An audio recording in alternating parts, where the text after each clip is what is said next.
இன்னைக்கு நம்ம சேனல்ல ஒரு சூப்பரான fantasy horror comedy thriller movie பத்தி தான் பார்க்க போறோம். இன்னைக்கு நம்ம பார்க்க போறது இப்ப ரீசெண்டா ரிலீஸ் ஆன ஜிந்தி பெட்டுங்கிற படம். இந்த படத்தை டி.ஆர். பாலா இயக்கியிருக்காரு. இந்த படத்துல முகேன் ராவ், பவ்யா தாரிகா லீடிங் ரோல்ல நடிச்சிருக்காங்க. இந்த படத்தோட ஒன்லைன் ஸ்டோரி என்னன்னு பாத்தீங்கன்னா, இந்த படத்துல நம்ம ஹீரோவான முகேன் ராவ் மலேசியால வேலை பார்த்துட்டு சொந்த ஊருக்கு வந்துட்டு இருக்காரு. சொந்த ஊருக்கு வரும்போது அவர் ஜின்னு வீட்டுல வச்சு வளர்க்கக்கூடிய ஒரு பேயை வாங்கிட்டு வராரு. மலேசியா, சிங்கப்பூர் போன நாடுகளை நம்ம மீன், நாய் வளர்க்குற மாதிரி ஜின்னு ஒரு அமானுஷ சக்தியை வளர்க்குறாங்க.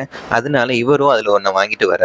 ஜின்னை ஒரு நல்ல பேயா அவர் பாக்குறாரு. ஜின்னை ஒரு பெட்டிக்குள்ள அடைச்சு வச்சு பால், பிஸ்கட் எல்லாம் கொடுத்து அதை ஒரு செல்லப்பிராணி மாதிரியே அவர் வளர்த்துட்டு இருக்காரு. ஜின்னு வந்த நேரம் அவருக்கு நிறைய நல்ல விஷயம் நடக்குது. இதனால அவர் ரொம்பவே லக்கியா ஜின்னு நினைக்கிறாரு. ஆனா அதே நேரத்துல அவங்க வீட்டுல இருக்கிறவங்களுக்கு நிறைய கெட்ட விஷயங்கள்லாம் நடக்குது.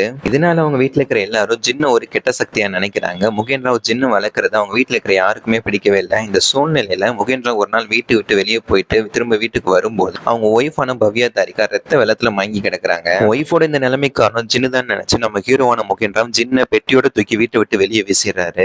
கொஞ்ச நாளைக்கு அப்புறமா தான் அவரோட ஒய்ஃப் கொலை செய்ய முயற்சித்தது ஜின்னு இல்லைன்னு தெரிய வருது. உண்மையிலேயே அவரோட ஒய்ஃப் யார் கொலை செய்ய முயற்சி தான், என்ன காரணத்துக்காக அந்த மாதிரி பண்ணாங்க, ஜின்னோட நிலைமை என்னாச்சு அப்படிங்கறத இந்த படத்தோட மீதி கதையா இருக்கும். பொதுவாகவே மீன், நாய்க்குட்டியை தான் பெட்டா வளர்ப்பாங்க. ஆனா இந்த படத்துல ஒரு பேயவே செல்லப்பிராணியா வளர்க்குற மாதிரி காட்டியிருக்கிறது ஒரு வித்தியாசமான கதையா இருக்கு. இந்த படத்துல நம்ம ஹீரோவான முகேன் ராவ் ரொம்பவே சூப்பரான நடிப்பை வெளிப்படுத்தியிருக்காரு. முக்கியமா அவங்க ஒய்ஃபுக்கு இடையில நடக்கிற காதல் காட்சிகளை ரசிக்க வைக்கிற மாதிரி இருக்கு. நீங்க தமிழ்ல ஒரு சூப்பரான fantasy horror comedy thriller movie பார்க்கணும்னு நினைச்சீங்கன்னா கண்டிப்பா இந்த படத்தை ஒரு தடவை ட்ரை பண்ணி பார்க்கலாம். இந்த படம் சன் நெக்ஸ்ட் ஓடிடில தமிழ்லயே அவைலபிளா இருக்கு. இந்த மாதிரி ஷார்ட்டான மூவி ரிவ்யூஸ்க்கு நம்ம சேனலை மறக்காம சப்ஸ்கிரைப் பண்ணிக்கோங்க. அடுத்து எந்த படத்தோட ரிவ்யூ போடலாங்கிறதையும் கீழே கமெண்ட்ல சொல்லுங்க.